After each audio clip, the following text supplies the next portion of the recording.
It's really an easy test, you never know. I don't know how to do this. Okay, but remember at the end of the day, your calculator is only as good as your ability to use the right numbers and apply them correctly. Like looking at an average, knowing which values to use right now. Okay, so remember for the purpose of the second semester test, we are going to do component level testing. Right, specifically for the first semester test, you had up to the component level where you had to talk about drivers and stubs. Okay, we're going to pick up from there. And last week I already mentioned in the class that we are stopping at matrix. Okay, so we're stopping at matrix. So it is effectively the 3 testing chapters. Then there is software configuration management that comes afterwards, and then there's metrics after that. And I can promise you that I will give you a reference sheet. I decided not to be cheeky and call it a cheat sheet because it makes people nervous. So it's a reference sheet. It has a lot of formulas in there, some of which will not be relevant to you in your test this week, but I'm going to give you the same reference sheet so that you know what it looks like for the exams. And then I've got reference which is not relevant to you right now, but my external examiner has and approved the 3 exam papers. I am really hoping very much like Mr. Moodley that either paper A or paper B gets selected, but paper C is fine. I just don't love it as much. You know how it is. You might have siblings and one of them is less favorite than the other. That's just it. But yes, so all 3 of them are different stories. I actually managed to get each one is based on something the student has suggested, not just the Washington one, because his idea was just too complicated for the rest of us. So, no, thank you for volunteering, but no, we're not using this story. And you should all be grateful we're not using this story because nobody will know what's there. Okay, but for the semester test, that's the more immediate concern this Wednesday. 8 a.m. you start writing. Okay, I am going to request that they do it a little bit differently. I'm just thinking of ways to try and help you out. And I think the one way I'm going to do it is for the exam. That's how I will do it for the exam.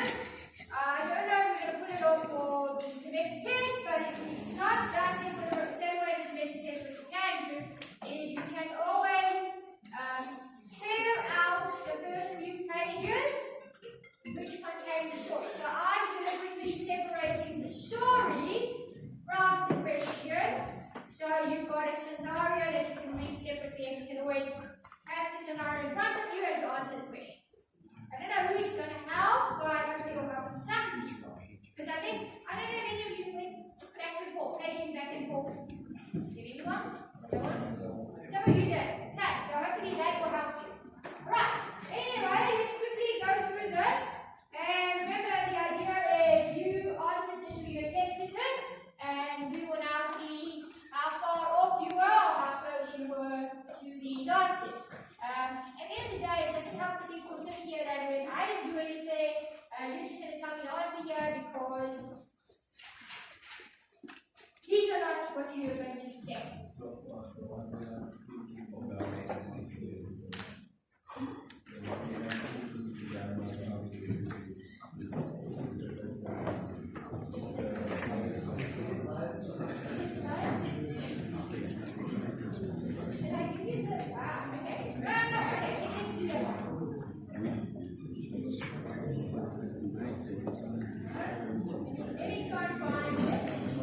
Okay, no, don't think of these things.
this Wednesday will not be about a math program, it will be about something else. What it is, you find out on Wednesday. Okay, but this one was just a continuation, and the reason why you were allowed to do continuation last year was because the registrar had not heard of this.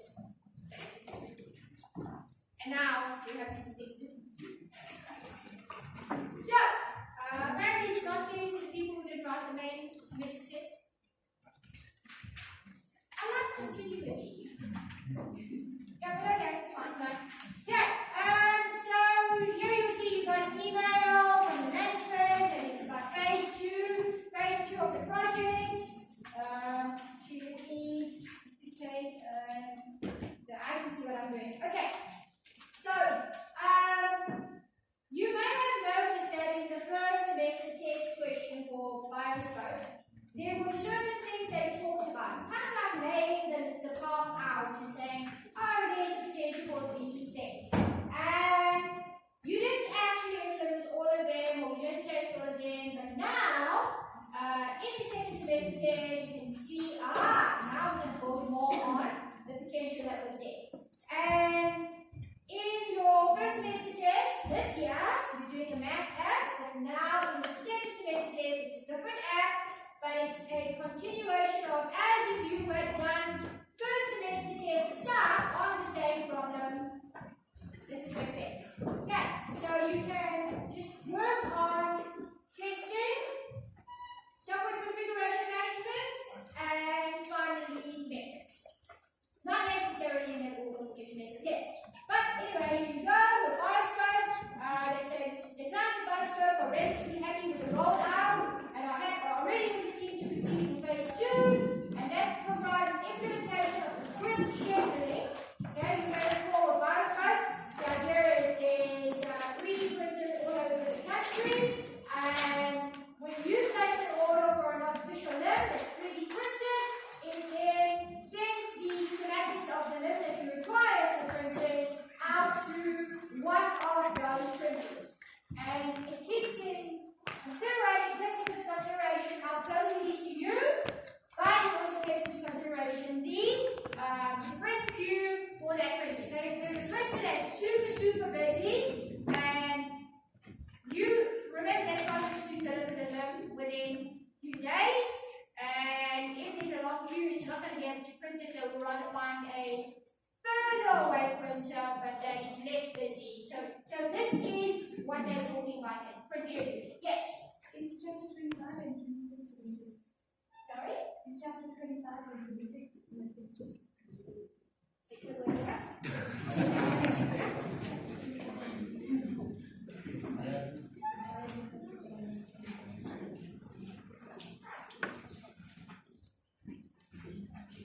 So remember this management? No, we are only going to do this. So, technically we're doing the 3 testing chapters. We're doing software configuration management, we're doing metrics. Yes.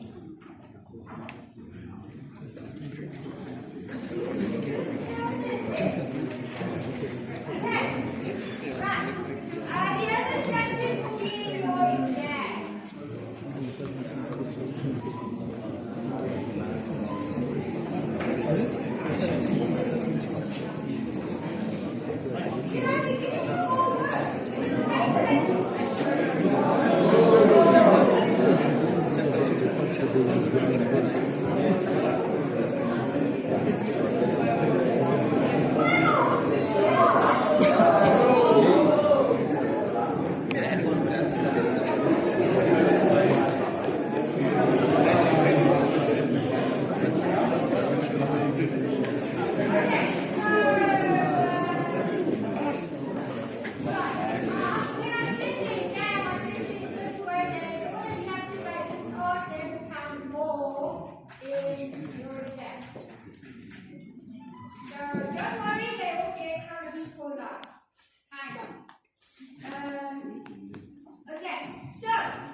stop this too and say, put it to the reference to print again. That's the one problem. A human being is responsible for that. But in other words, as far as software goes, is there a way we can improve on that particular process?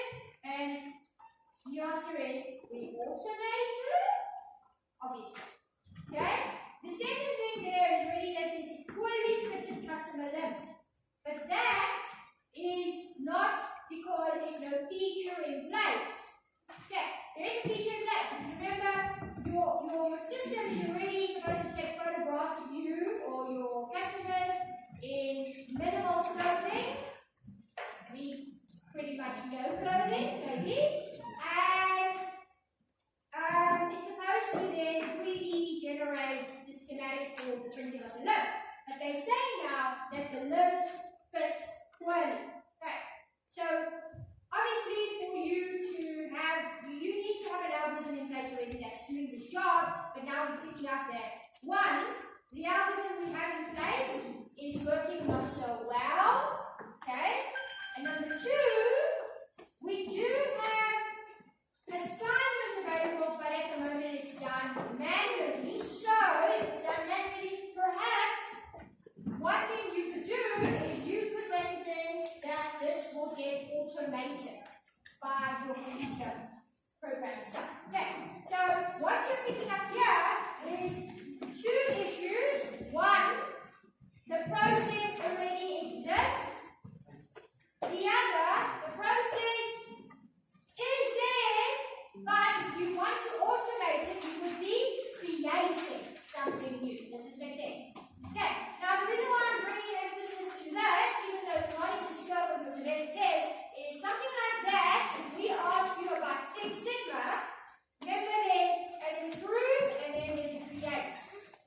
And that you need to read between the lines and realize, if I had asked you for either of the two, you would have needed to recognize, oh, this is when I am improving on some existing process in place, or whether I am creating a brand new process to make things all the more better. Okay.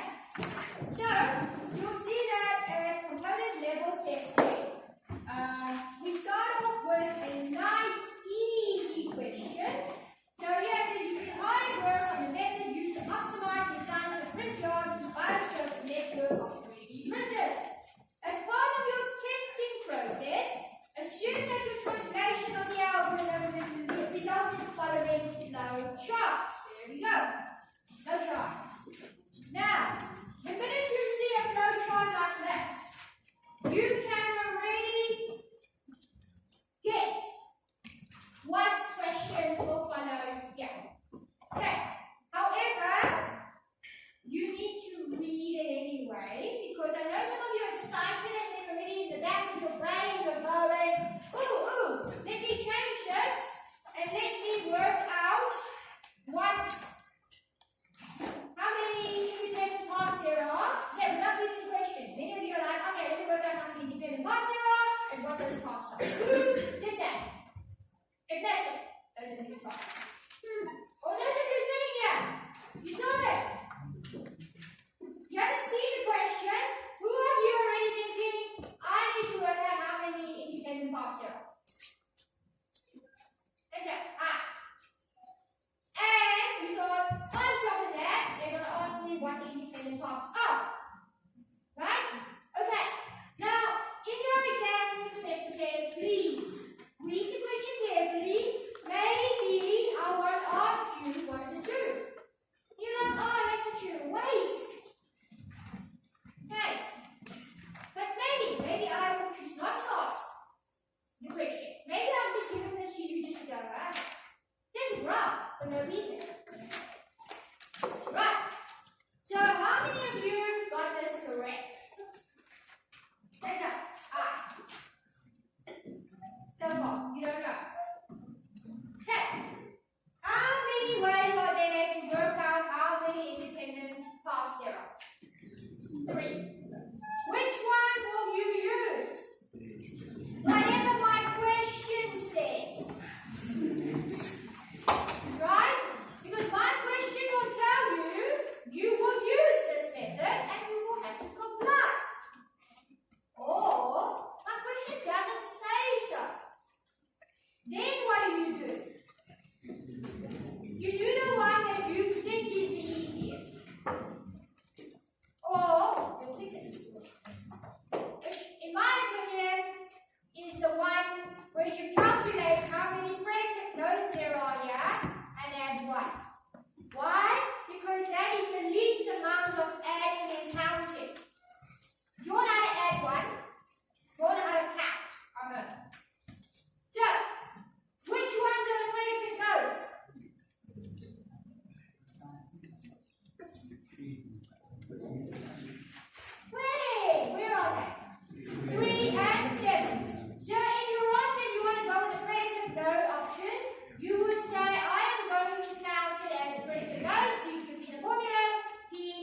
1, and then you tell me P is 3 and 7, so that I know that you're not guessing.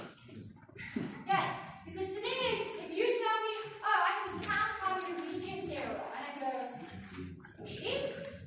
Where are those regions? And what do you have to do? You have to draw this out. Do you have time to draw this out? Not at the speed you guys read. So, don't do that one. And what's your other option, which we shouldn't even waste time talking about? You redraw this and you work out how many nodes and edges there are. So then you have to calculate, you have to count how many nodes and how many edges, and you've got to make sure you didn't count incorrectly. You would. So, what is the final answer? Don't do the first two if you have an option. Do the predicate nodes. Yes. Exactly that. Right. So, obviously, if I tell you you have to do one of the three, and I worked out the number of regions, then yes, you have to go through the trouble of drawing it out. Now that depends on whether I like you a lot or I don't like you at all. Okay, so if you don't go with the predicate nodes, you know that 3 and 7 are the predicate nodes. In other words, 3, 2 predicate nodes plus 1. That gives you how many parts? 3 parts. Okay, so if that was the question in here, which is, then your answer is 3. Who got 3? This is invitation is open to everyone sitting here. Even those who didn't try this but are looking at this for the first time. Who got 3?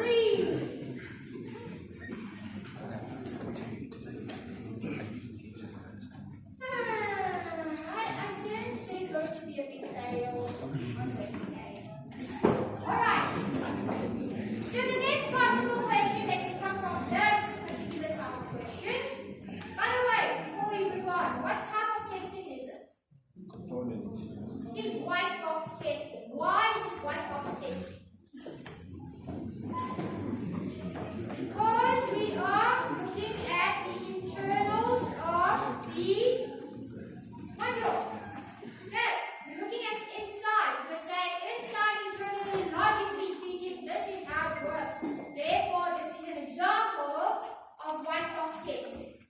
Okay, another type of white box testing is if you start going through the loops. You remember there's another section on this, which is not as good as this, because who knows what's going on there. Okay?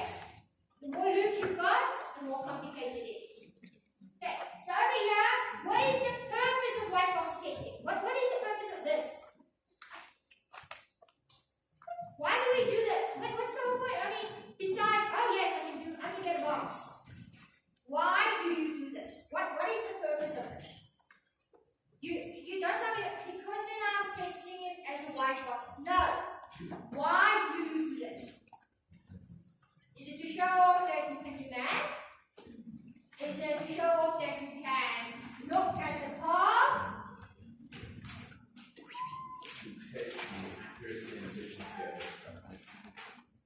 Okay.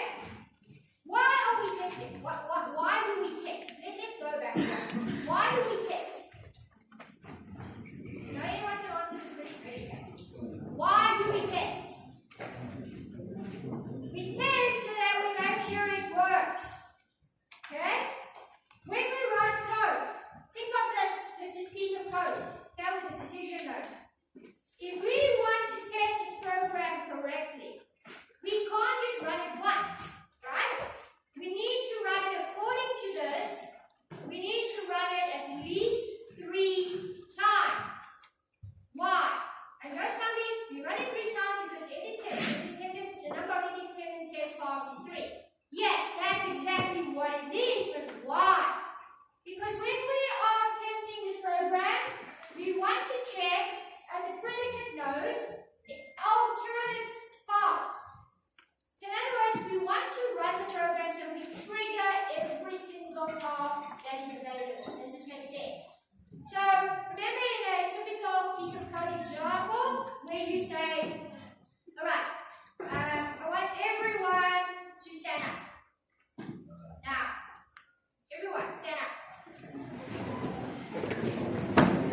that will ensure every single line of code gets tested at least once, so the program has been run through that particular line of code at least once, so that we know that if we ran through that line of code, it executed, it was fine, we know that line of code is okay. This is what it says.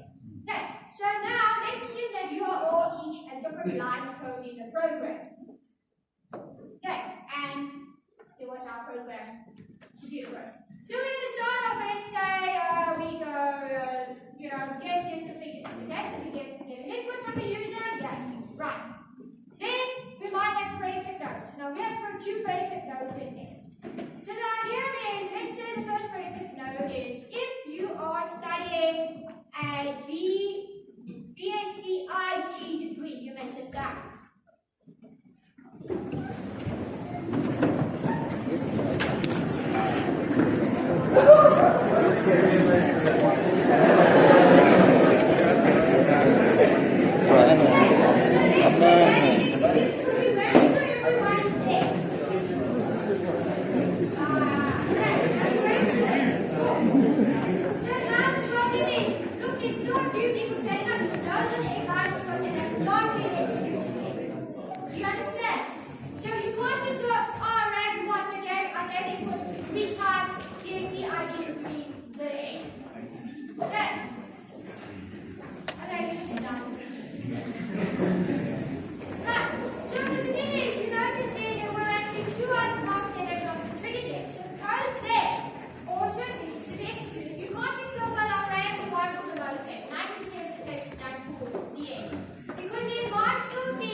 So some people will say, and I'll give you an example. So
points of the arrow that goes into two. Okay, so you can see with your eyes. Yes, last year I had a lot of people who said 1. Do you see cannot be 1? Okay, so then I'll give a 2 again. So dot, dot, dot. Give me the marks. And I don't know. What do you need to do? Go 1, 2, 3, 7, 8, 9. Finish it. 2, 3, 7, 6. Look what the shortest part. Oh, baby, you're saying this. 1, 2, 3, 7, 8, 9, 2, 3, 4, 5, 6, 10. And you go, no, man, it's the best. No, you're saying it because you're making us read and not more. Does this make sense? Did you get it right? Who got it right? Who got it wrong? But will now get it right. Who got it wrong?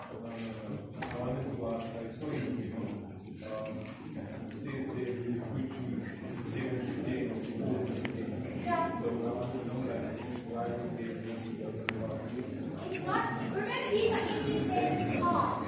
So it must be unique in the sense that it's triggered and least everything. So you can go with 7 to 10 or you can go 4 to 5 to 10. But that's additional notice. It's not okay. Right.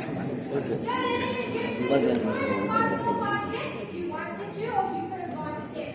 Now personally, you have limited time. I would not choose 4, 5, 6. I would go straight to 7. Yeah, yes. If we get the number of parts by doing the calculation, if they are more parts like this, No, it wouldn't be more fast. This is not considered all. Remember, an independent part is one that does not repeat notes that you've been to before. Right. But you do have to complete the part. Right. So if you then go, it must be 1, 2, 3, 7, 8, 9, 2, 3, 4, 5, 6, 10.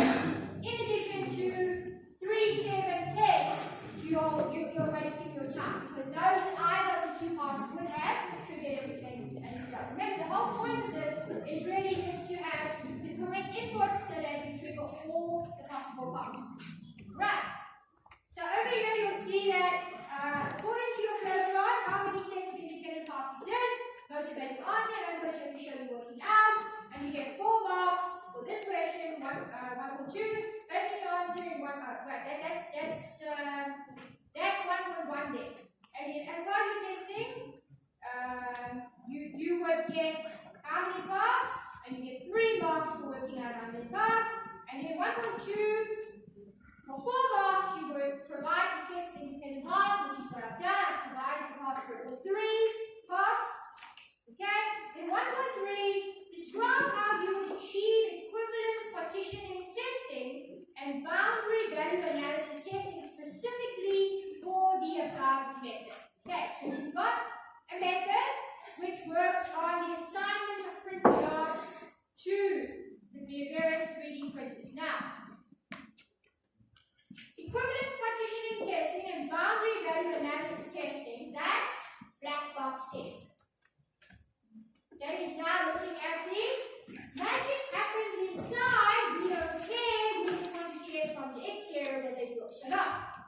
So you need to make sure you are, and note that equivalence partitioning testing and boundary value analysis testing is just 2 of the 3 types of black box testing they talk about at component level. What is the third one? Does anyone remember?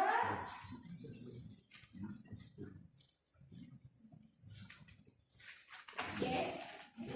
Interface testing. Right. Someone has been hitting the bottle. Right. So, yes, you need to know all 3. If you were to do interface testing for this example here. Now, please note it's 8 marks. 8 marks for 2 here. So, we were expecting 4 points.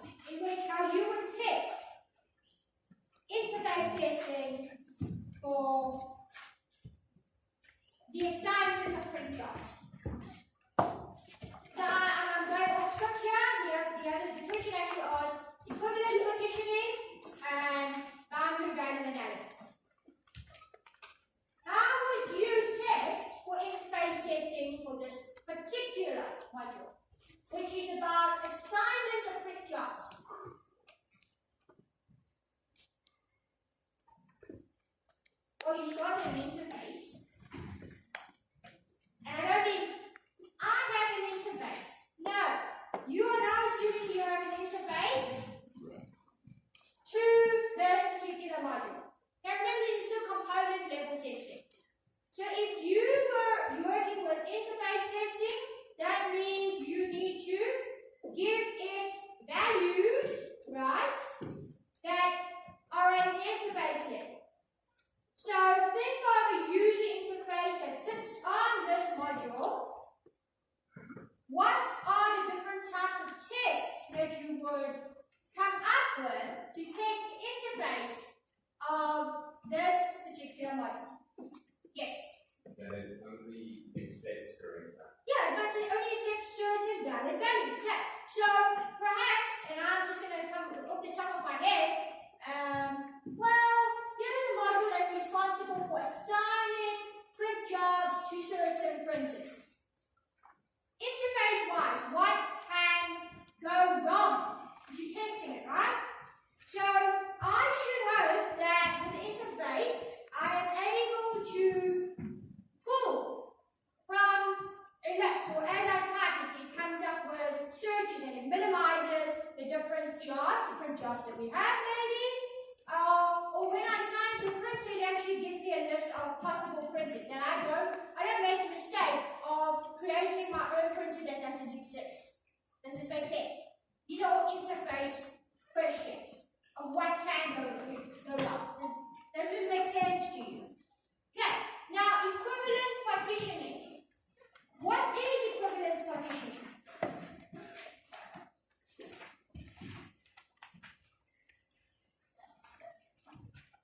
That is when you are talking about certain values fall within a certain range. Okay, so the easiest that you should all be able to relate to is if I wrote a module for E, and this module is supposed to indicate whether or not you get into the exam. So do you write the exam or not? This is something that you should all be very familiar with and you can relate. What are the different equivalence partitions that you work with when it comes to entrance to the exam? Okay, you answered the question already, but I'll give you one. You can give me one of the equivalence. So think about it. You get the exam or not, right? So maybe one of the equivalence values is you get less than 40% of the semester mark. That is one equivalence partition. What is another partition that you could have? Does it matter if you got 80% for the semester? Does it? No. You don't care. Is it good? Maybe you keep it up to 80. Or we want to see 90 in exam. That's all right.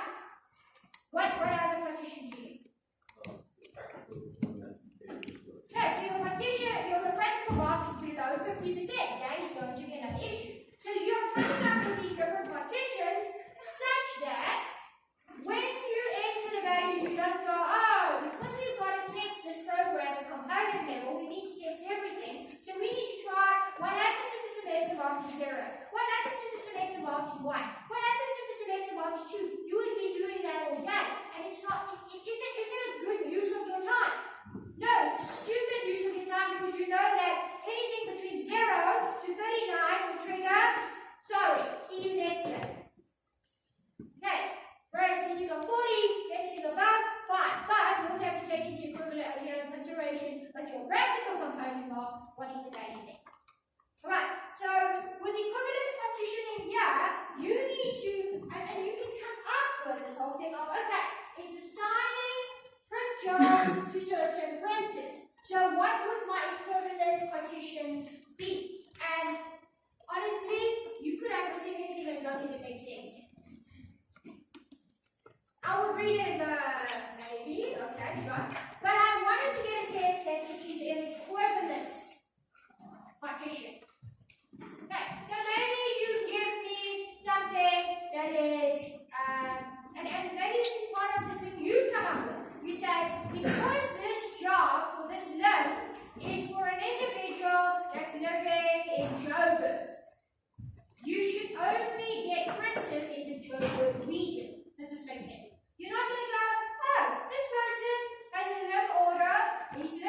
in Joburg, but here are the list of printers, including ones in Norway. Does that even make sense? Right. Got it. It depends on how far you want to go in school. What about boundary value analysis? What is boundary value analysis? Why do you have, with black box testing, why do you have interface testing, but also equivalence partition testing, as well as boundary value analysis? Do you need all three? Can you just do one? Can you be selective? Well, they're all very different. So if you want to do a comprehensive test, you technically have to do all three. Does this make sense? Good. So what is boundary value analysis? What does that test specifically? Your boundaries. So an example, going back to our semester mark calculation and so on. What we want to do is we want to make sure that our module for checking to see if you qualify for the exam or not, we want to ensure that our greater than equal signs are in place correctly. Let's be honest. So if someone has 39%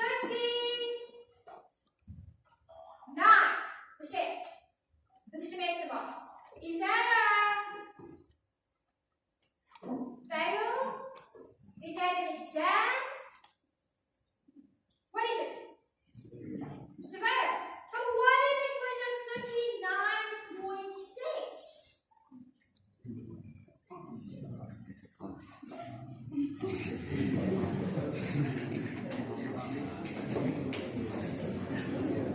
You see, this is where the boundary value analysis comes in. So you come up with values that sit on the boundary of those predicate nodes, effectively. And you say, I am going to come up with tests of that nature. Does this make sense? Yes. So what's the difference between equivalence partitioning and boundary? Okay, equivalence partitioning is more the category. So that's more like, are you male, are you female, are you doing this degree, are you doing that degree, so on. Whereas your boundary was more numerical in value, because now it's not, it's on the cusp of, is it this and that? Obviously, you don't do, it depends on the module you're doing and the subject. But I'm glad to ask this question. Right. So that's why you see with this one here, with this module you could be working with numbers and you could be working with areas and so on. Right. At the end of the day, you can't study for this answer. What you can do to prepare for this is you know what boundary value analysis is, you know what equivalence partitioning is. Well, interface testing is different classes, there's nothing to compare with. Okay, but it is very important. Now, how do you answer this question? If you know what all three are already, which I'm pretty by now you do, it boils down to on Wednesday, when you read the question, you have a good understanding of what it's asking you. What is the problem about? So that if you do get this kind of question, you're able to come up with appropriate types of tests. Because remember, this is now a bit of your imagination coming into play. You're making the rules. You're telling me this module does so and so. And because it does so and so, the way you would test it is in the following manner. So we are following what you say. Obviously, you can't be inconsistent. You can't tell me, oh, this is taking down benzodiazepine, and halfway through you go, oh, it's actually a color. Right. Then integration level testing. Now remember, integration level is the next level. So you've been working, starting off with your components, you've been writing the code, your modules, etc., and you've been testing it in isolation. So little unit on its own, you test it the inside, you test it the outside. So you go, what if I give it this value? What does it do? Aha. If I give it this value, what does it do? Aha.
Alright, so that's the same thing with components that you tested extensively. The next natural step is to integrate them.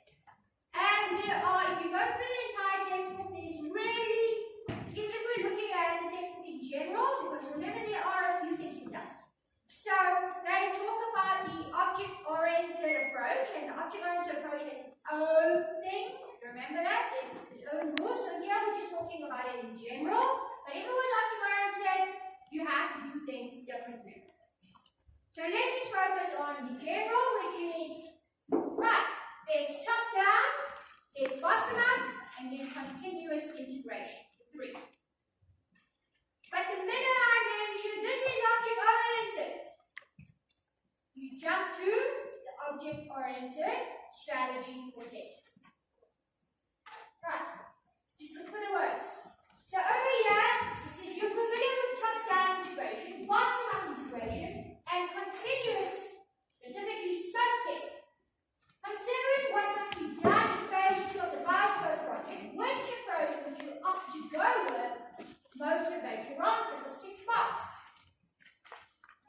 What is the correct answer?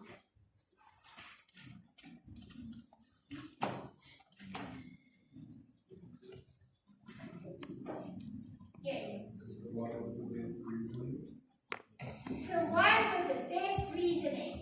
In other words, it could be whatever you want, but only if you motivated correctly. So you can choose any of them. You could have gone to the interview. You could have said smoke testing. And I go, why? You go, because it's an X, full stop. 0. Because I'm agile. 0. I want to see you talk about the strengths of why you went for that. So, with continuous integration, you might say, yes, because you are in an agile development team, and the whole point of agile is that you are continuously integrating into your overall system. That makes sense. And then you have to, for 6 marks, you're going to tell me, all this kind of details, and you add more seasoning into your words, and I go, right, I see 6 facts here, and they all allude and support strongly that this should be a continuous integration. Well done. Here I have 6 marks for pretty much for free.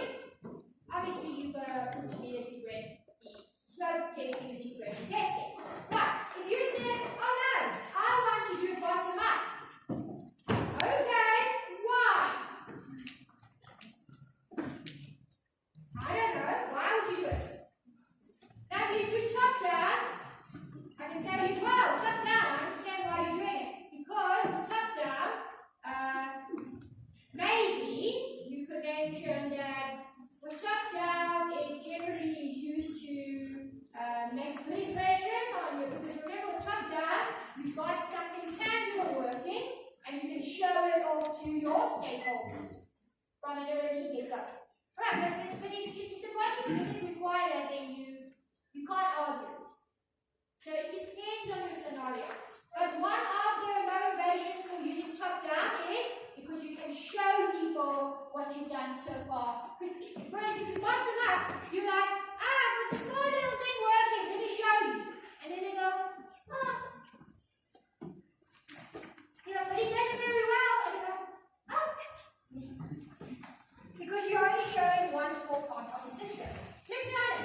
confidence in you.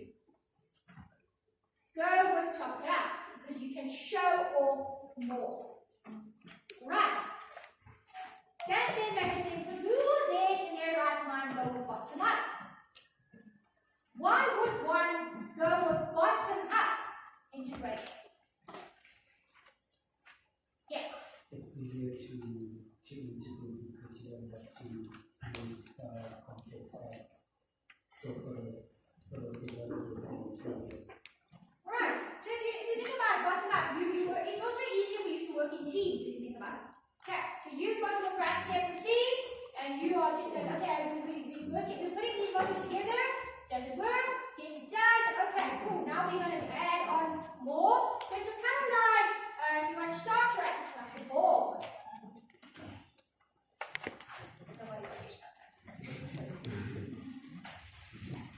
Imagine if it was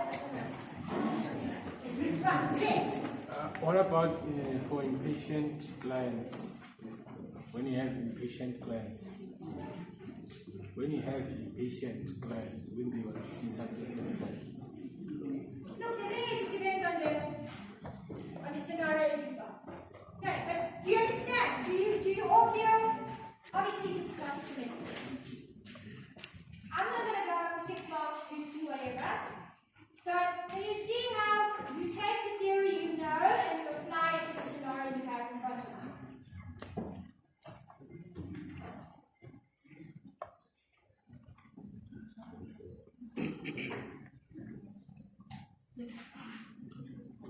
Okay.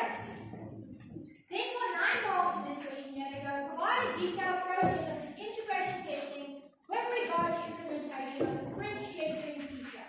So here is the thing. You can choose any of the 3 and motivate, but then whichever one you choose, you better make sure you understand it very well, because now for 9 marks you're coming up with a plan for how you will do it instead. So yeah, the question 2.2, what I'm expecting is I am seeing references to these different components that you imagine would be part of your system. So we might have in here, you got head start on providing brief descriptions of the components you will be integrating. You will need to come up with these components. Yes. On your own. So you have a print system. It's a print allocation system. So you say there might be one for. Okay, so this is the. Well, it says it's done with phase 2 of the bottom.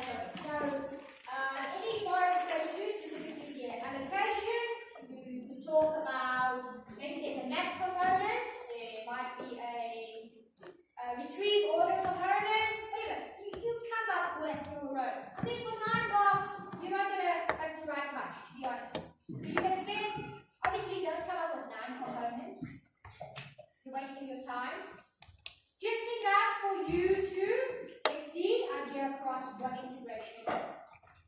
Wow. Okay, so effectively here you will be describing almost the stubs and the drivers that you did in the first semester test as well, but with actual components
changes, but also how you would ensure that when writing code, developing code, that you don't accidentally delete your work, or some team member doesn't end up making so many changes to your system that on the day of final, you've got nothing to show because this genius here broke everything. I'm hoping that didn't happen. I'm hoping that what I've described is a hypothetical scenario. It's silent, so I'm hoping that is true. Alright, so 3.1 is that at present, the Bioscope web app merely allows users to sign in and view their passports, which are made on the mobile app. So on the mobile app, they place an order, but then what happens is on the web app, users can sign in and they can view their passports. However, as Bioscope expands, the clients are requesting the following changes. So you can see why this is configuration management. A. View order tracking, which is already available on the mobile app. B. Include payment of orders by cryptocurrency. C. Migrate storage of all order information to a blockchain because it's sexy. And D. Inclusion of touchscreen kiosks, which run on Windows 10 at Bioscope partner stores, which will allow customers without digital devices to also place orders. And you see there's a little one thing. And one is before you become very concerned, the stores will offer a privacy partition for the photos. And to remember what the app requires. So there will be no naked people in the middle of the store going, just doing my measurements. Alright. Okay. Describe how you would manage changes for the above change request before proceeding to check out the relevant objects that might be changed. This is called 12 bar. Now there's 4 questions here, or 4 different scenarios. So you are basically required to provide 3 marks each for each of these 4 scenarios. And remember with software configuration management, if anyone wants to make a change to your system, you need to do an impact analysis first. You need to say, okay, sure, I will make a change. Now, please note, this is one of the other common mistakes people make last year. So reading this, what do you understand the question is asking you to do? Let's describe how you would manage changes for the above change request. Okay? Last year, I had a bunch of people, and by a bunch I mean quite a lot of people, who said, I will reject the first one, I'll approve the second one, I'll reject the other 2. Did you see anywhere here where I said you're allowed to choose whether to say yes or no to these changes? Do you? Yes, no? Do you see it anywhere? Please tell me where it is. Is there anything here that suggests you can choose? No? No? We're on the same page? So if there's nothing of that sort, do you tell me? I'd say no. They can't change this. No, you do not get to choose. Look, maybe on Wednesday you get the option. It's all about reading. But in here, you don't get to choose.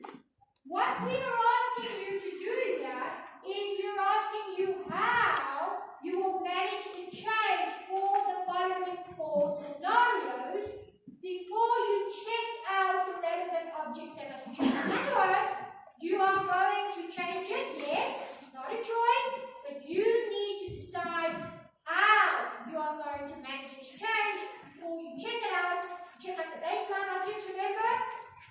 And you go, we're going to make changes to those baseline objects.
to tell everybody, you've got to tell your stakeholders, including your users, that the following changes have been made.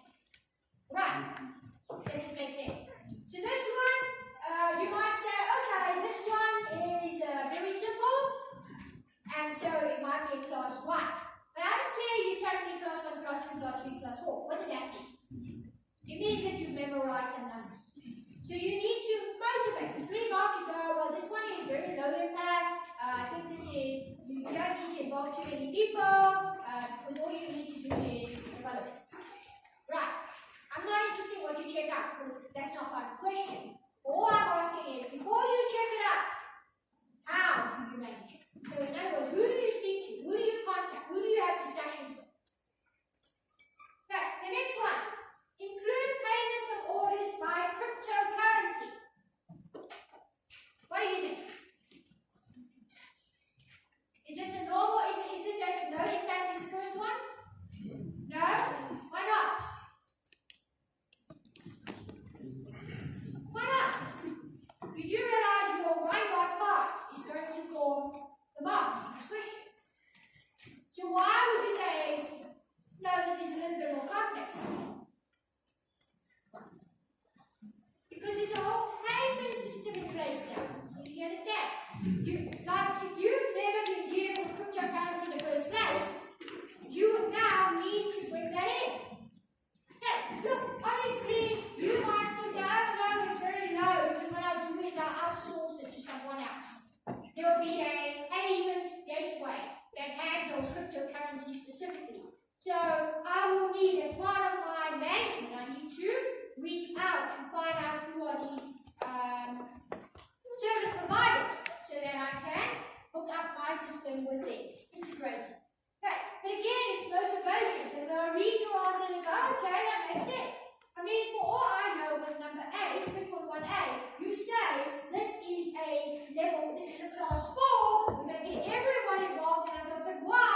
You said because the users must be informed of the change to the user interface. Then I go, okay, I can agree with that. I didn't think it's that extreme, but okay, I see your point. Number C, migrate storage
So,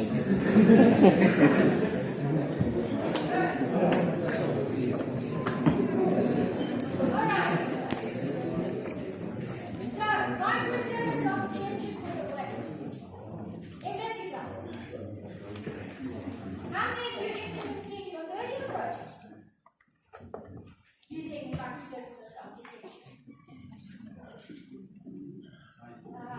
Did you learn it too late? I don't have time to learn it. Now we go to step 4. Yes, 4.1.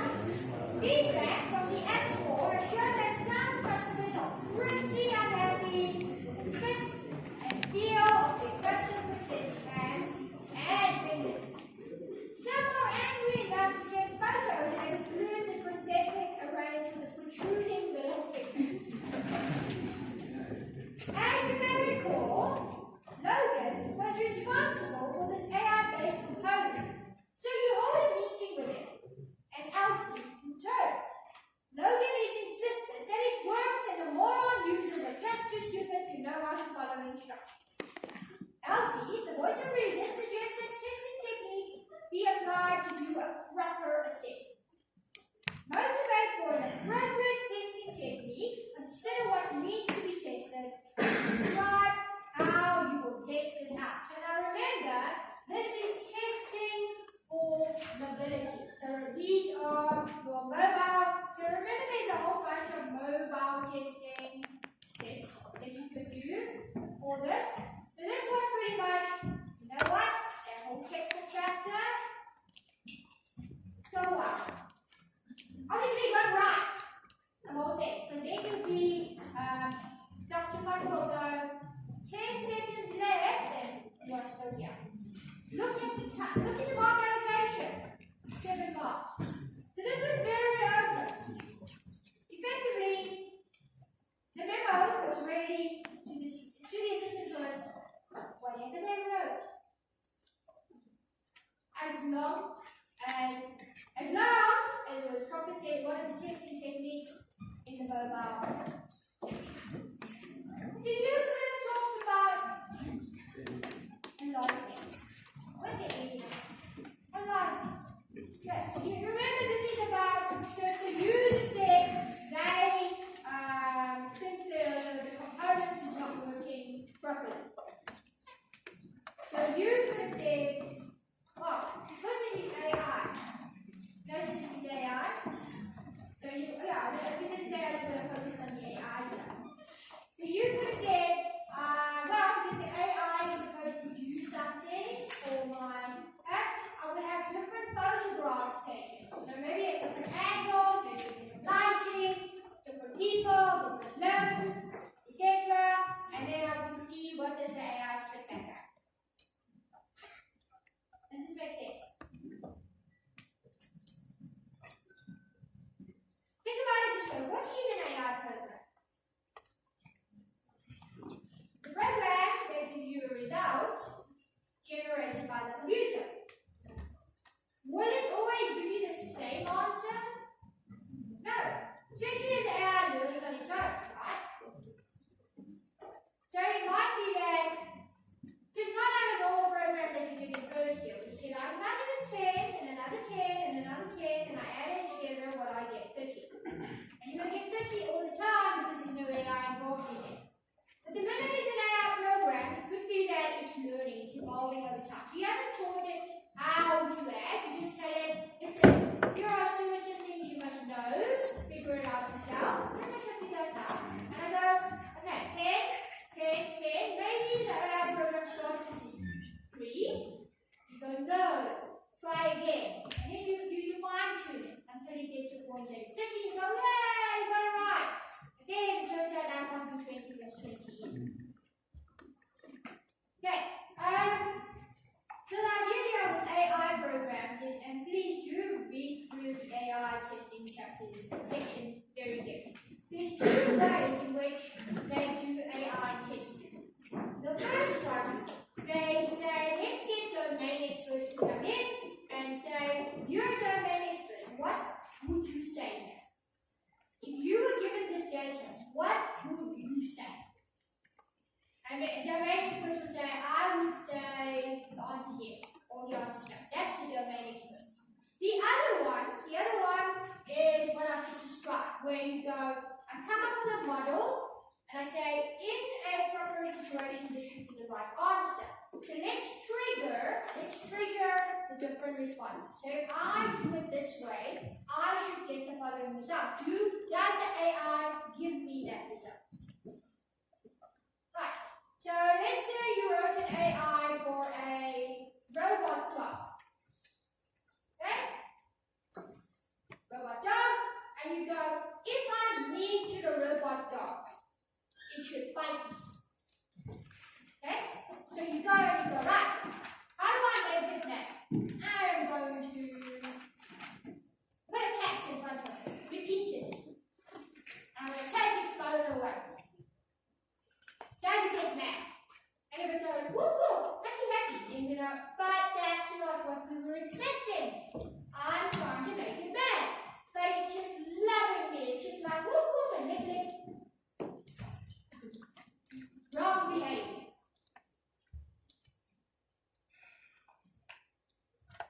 We're not there yet.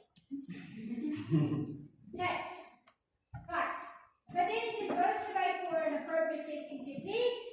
Consider what you need to test and carry it and explain how you would carry it out. Okay. Then for 8 blocks, recent changes implemented mean that all mobile apps have to undergo testing. The project has come a long way since it was only and mostly Android at the beginning.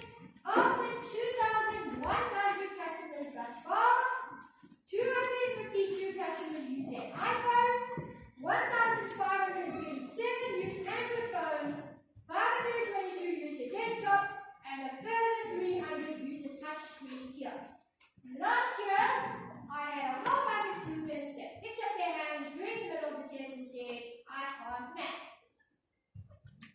And I said, no, you can't get diagram. How many of you only have one cell phone? And no laptop? Exactly. So, no, I get it. Thank you very much. The numbers on there give you a sense of priority. Remember this effectively,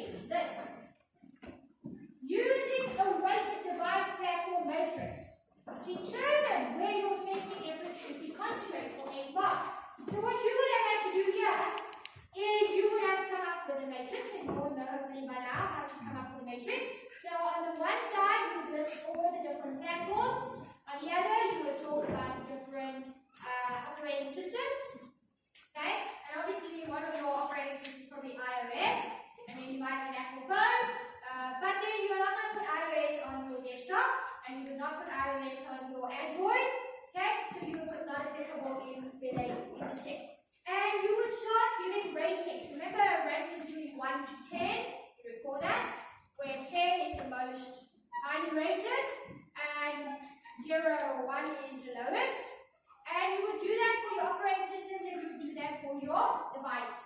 And when you do so, when you assign numbers, you would look at these values and you get a sense of, well, what is considered to be the most important. So you can see that you only have 2,100 customers, but 252 use iPhones, 1,537 use Android. So you can see, well, of all these numbers, the lowest is actually the iPhone people.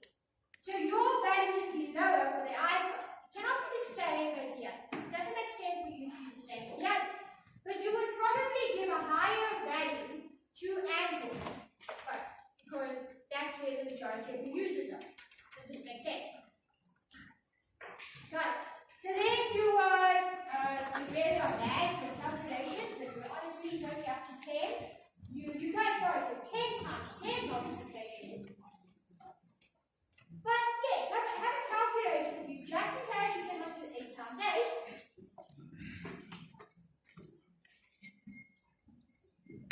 And then you've got a matrix.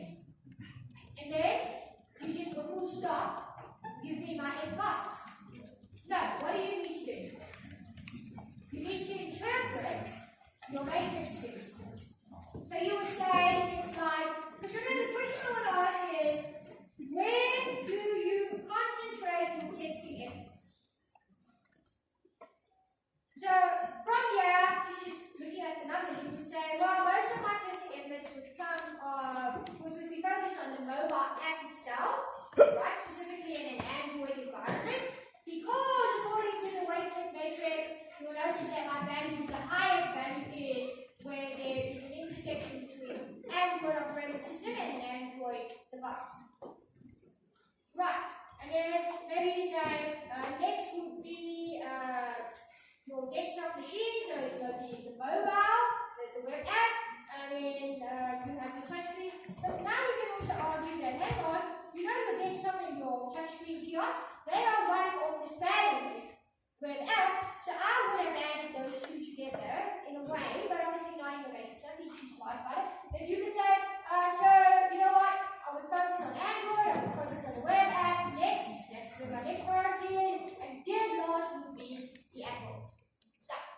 Because you're not an Apple fan or whatever. But not because you feel that way, but because this is what the matrix tells you. Okay, so you would interpret that matrix form. Now, would you get 0 if you did it incorrect? Well, you would still get some of the marks for interpreting a matrix that was constructed incorrectly. So you could mess up the construction of the matrix, but why would you do that? I have seen the matrix being constructed very, very poorly in the past, I'm not gonna lie. Very bad. Do you know how to construct the matrix? The instructions are in the textbook. It could be more simple. Have rows, have columns, put numbers, multiply. If you haven't done one yet, please do yourself a favor and do one and ask a friend whether you're on the right track or not. Because it's important to see some of the weighted matrices last year and the year before. There was 0 understanding of how to construct one.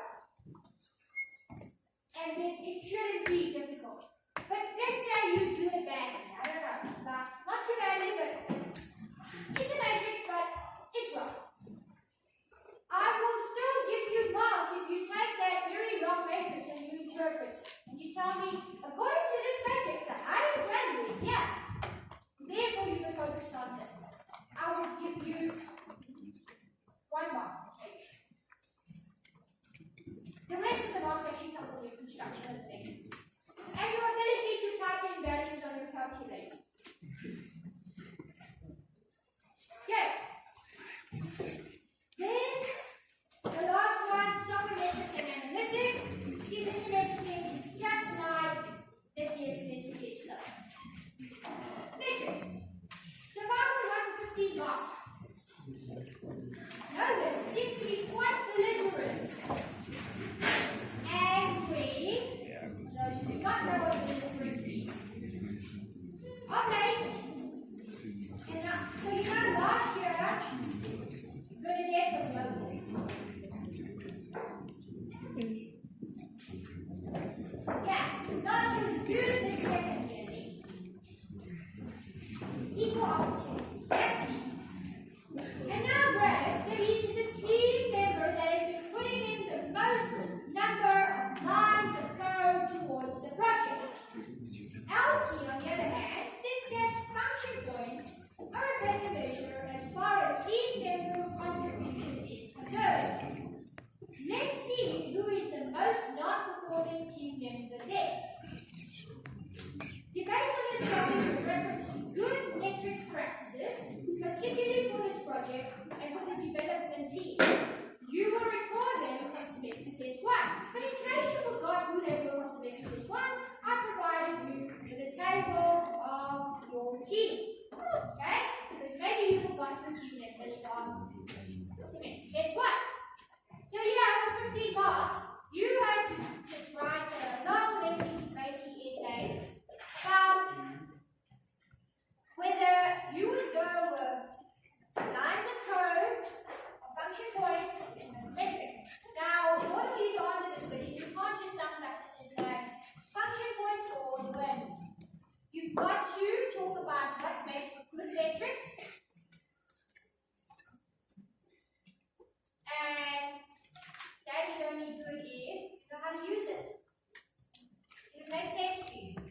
6. What does that mean?